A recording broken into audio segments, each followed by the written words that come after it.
Hello everyone, welcome back to my channel sparkling Sayani. আশা করি সবাই খুব ভালো আছেন, সুস্থ আছেন, আর আমরাও খুব ভালো আছি। তো এখন বাজে ওই 3:40 মতন, আর আমরা কিউকেনহফ গার্ডেন দেখে ফিরে এসেছি হোটেলে। আর এখন হোটেলে ঢুকে একটু ফ্রেশ ট্রেশ হয়ে নিয়ে প্রথমেই কাজ হচ্ছে একটু কিছু রান্না করে খাবো।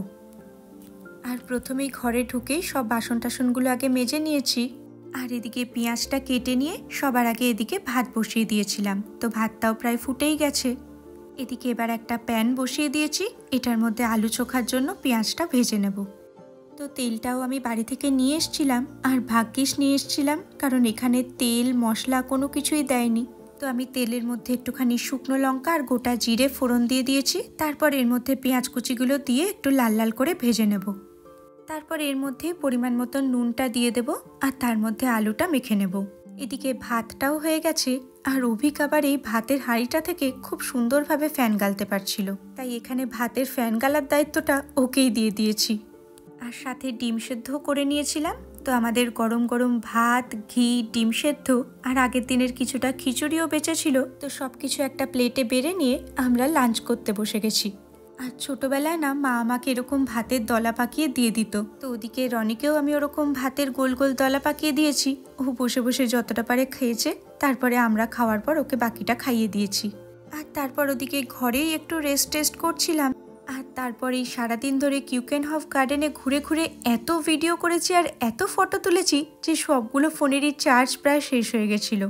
তারপর সেগুলো আবার ভালো করে চার্জ দিয়ে নিয়ে দুবারিতেও একটু ফোন করে কথা বললাম, কারণ এমনিও ঘুরতে বেরোলে তো সময়ের কোনো ঠিক থাকে না, আর সকালবেলাও তাড়াহুড়োতে অত ফোন টোন করা হয় না। তো এইসব করতে করতেই মোটামুটি সন্ধেও হয়ে গেছিল, আর তারপর দেখলাম বৃষ্টিও শুরু হয়ে গেছে।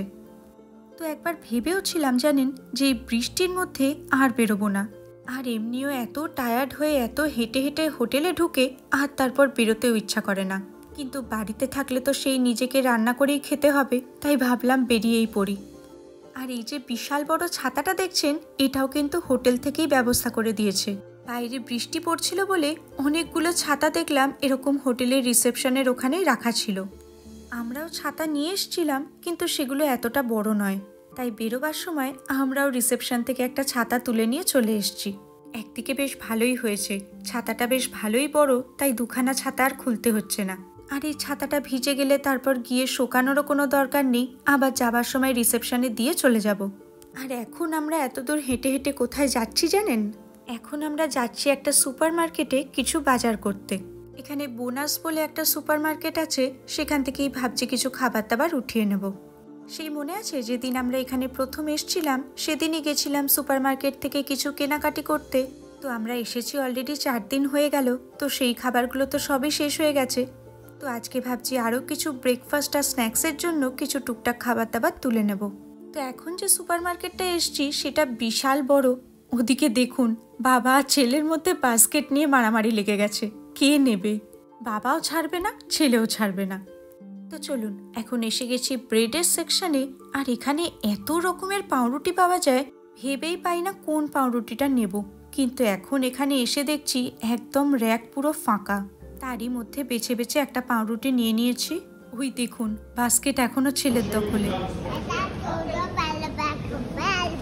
এখানটায় দেখছি প্রচুর ডোনাট, কেক এসব রাখা আছে। ভাবছি 1-2 কেকের প্যাকেটও নিয়ে নিই। কোথাও বেড়াতে গেলে টুকটাক খাবার দাবার তো লাগেই। আর যেহেতু আমরা সবগুলো ট্রিপই বুক করেছি, তাই মাঝে মাঝে কোথাও গিয়ে খাবার দাবার কেনারও কোনো উপায় নেই। এগুলো সঙ্গে থাকলে যখন খিদে পাবে খেয়েও নিতে পারবো। তো ব্যাস, যা যা নেবার মোটামুটি নেওয়া হয়ে গেছে। চলুন এবার রাতের খাবারটা নিতে যাব। আর এই ডে পাসটা কেটে রেখেছিলাম বলে খুব সুবিধা, কারণ তখন আর কোথাও যাবার জন্য আলাদা করে টিকিট কাটতে হচ্ছিল না। নইলে তো বাবা, এই পাবলিক ট্রান্সপোর্টের টিকিট কাটাটা মনে হয় একটা হেডেক। আর যদিও এখানে ব্যাংক কার্ড দিয়েও টিকিট কাটা যায়, কিন্তু সেক্ষেত্রে আবার দুজনের 2টো ব্যাংক কার্ড দরকার। আর এই ব্যাংক কার্ড দিয়ে টিকিট কাটার আবার একটা বিশাল বড় রিস্ক আছে, সেটা না হয় পরে কোনো একটা ভিডিওতে বলবো। আপাতত এখন কন্টিনিউয়াস বৃষ্টি হয়েই যাচ্ছে বলে হাতের কাছে একটা ইন্ডিয়ান রেস্টুরেন্ট দেখতে পেয়ে ভাবলাম আজকে রাতের খাবারটা এখান থেকেই নিয়ে নিই, কারণ আমাদের এইসব বাজার হাট করতে করতে এখন রাত প্রায় 8:15 বেজে গেছে। যদিও এই রেস্টুরেন্টটা দেখছি খুবই ছোট, কিন্তু আর কিছু করারও নেই, কারণ এখন ওই পিৎজা পাস্তা এসব খেতে তো একটুও মন চাইছে না। তাই ভাবলাম একটা ইন্ডিয়ান রেস্টুরেন্ট যখন পাওয়াই গেছে হাতের কাছে, ওখান থেকেই কিছু খাবার দাবার নিয়ে নিই। আর দিয়েও দিল সব কিছু খুব তাড়াতাড়ি, মাত্র 15 মিনিটের মধ্যে সমস্ত খাবার দাবার প্যাকিং করে আমাদের দিয়ে দিল। আর এদিকে এই ছেলের অবস্থা দেখুন, বৃষ্টিতে নিজেদের সামলাবো না ওকে সামলাবো। একে তো এই বৃষ্টির মধ্যে কিছুতেই স্ট্রলারের ঢাকনাটা দিতে দেবে না, তার উপর ছাতাও মাথায় দেবে না, ও বৃষ্টিতে ভিজতে ভিজতেই যাবে। আর বলেছি বলে দেখুন না, হাতের কাছে যা জিনিসপত্র পাচ্ছে সব রাস্তার মধ্যে ফেলতে ফেলতে যাচ্ছে। আর এই দেখুন, আমস্টারডামের যে বাড়িগুলোর কথা আপনাদেরকে বলেছিলাম, এখানেও ওই রকম বাড়িঘরগুলো আছে। মানে এখানকার সমস্ত বাড়িঘরগুলোই একদম গায়ে গায়ে, দেখেই বুঝতে পারছেন দুটো বাড়ির মাঝখানে এতটুকু কোনো ফাঁক নেই। তবুও এখানকার বাড়িঘরগুলো ভেঙে পড়ে যাওয়ার কোনোই সম্ভাবনা নেই, কারণ এই প্রত্যেকটা বাড়ির গায়ে যে তীর চিহ্নের মতন কম্পাসগুলো লাগানো আছে, সেগুলোই নাকি এই বাড়িগুলোর ব্যালেন্স ধরে রাখতে সাহায্য করে। এই যে এই সামনের বাড়িটাই দেখুন না, মনে হচ্ছে এক্ষুনি বোধহয় ভেঙে পড়ে যাবে, কিন্তু না, এগুলোর কোনোটাই ভেঙে পড়ে যাবে না, এরা নিজেরাই নিজেদের মধ্যে অ্যাডজাস্ট করে নেয়। আর তাই বাড়িগুলো দুমড়ে মুচড়ে গেলেও কোনোদিনই এরা ভেঙে পড়ে যাবে না। এত পুরনো পুরনো বাড়ি, কি সুন্দর ইউনিক সিস্টেমটা না। আর এই বাড়িটা দেখুন, এইটা দেখলেই বুঝতে পারবেন কেমন বাড়িগুলো একে অপরের গায়ে হেলে পড়ে গেছে। আমি শুধু এগুলো দেখতে দেখতে ভাবছি, আজ থেকে কত বছর আগে এই বাড়িগুলো বানানো, তবুও একটা বাড়িও ভেঙে পড়ার কোনো রকমই সম্ভাবনা নেই। তো চলুন আমরাও এবার আস্তে আস্তে হোটেলে ফিরি। ওদিকে বৃষ্টি তো থামার কোনো রকমই কোনো সম্ভাবনা নেই, সেই বৃষ্টি হয়েই চলেছে। আর এখান থেকে একটা ট্রাম নিয়ে আমরা এখন যাব আমস্টারডাম সেন্ট্রাল স্টেশনে, আর সেখান থেকে আবার বাসে করে ফিরবো হোটেলে। রাত প্রায় 8:45 মতন বাজে, তবুও দেখুন চারিদিকে এত আলো, আমাদের আর মনে হয় না রাতের শহর দেখা হবে বলে। সব দিকে আলোও জ্বালিয়ে দিয়েছে, তবু বাইরের এই দিনের আলোর জন্য কিছুই প্রায় বোঝা যাচ্ছে না। আর এটা হলো ফেরিঘাটটা, এখান থেকেই সমস্ত ফেরিগুলো ছাড়ে। তবে আমরা এবার ঢুকবো স্টেশনের মধ্যে, যাব ওই পারে বাস ধরতে। আর এই এক এসকালেটার, এখানে এসকালেটারগুলো এত স্পিডে চলে, উঠতে রীতিমতো ভয় লাগে।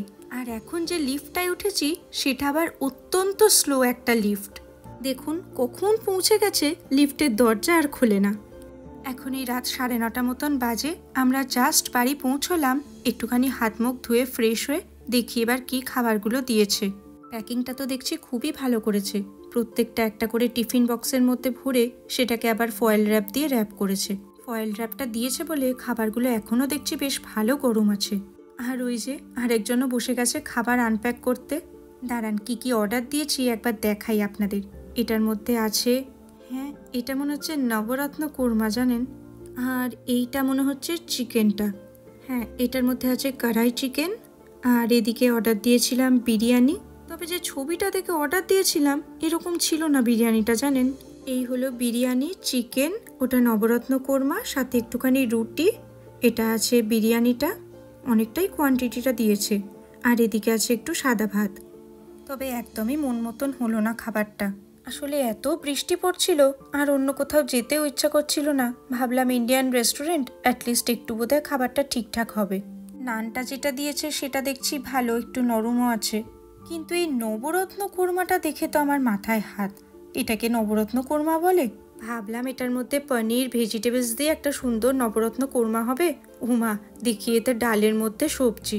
যাকে আর কি করব, এই খেয়ে নি চলুন। রাত এখন 11:15 বাজে, আমাদের ডিনার কমপ্লিট। ওটাকে কি বলে, নবরত্ন কোরমা অর্ডার করেছিলাম, সেটা ছিল হচ্ছে ডালের মধ্যে কিছু ভেজিটেবলস। এরকম নবরত্ন কোরমা তো আমি ফার্স্ট টাইম খেলাম। আর চিকেনটা মোটামুটি ভালোই ছিল, আর বিরিয়ানিটাও একদম বাজে ছিল। বিরিয়ানিটা মানে প্রচণ্ড ঝাল ছিল, বিরিয়ানির টেস্ট তো একটুও ছিল না। বাট ফটোতে দেখলাম একদম কলকাতা বিরিয়ানির মতন একটুখানি হোয়াইট হোয়াইট রাইস, কিন্তু এটা পুরোটাই ইয়েলো ছিল। তো যাই হোক, চলুন তাহলে আজকের মতন ভিডিওটা এখানেই শেষ করছি। সবাই খুব ভালো থাকবেন, সুস্থ থাকবেন, আনন্দে থাকবেন। আপনাদের সঙ্গে আবার দেখা হবে আগামীকাল। কি বলতে হয়? টাটা। তাহলে আজকের মতন টাটা, বাই বাই।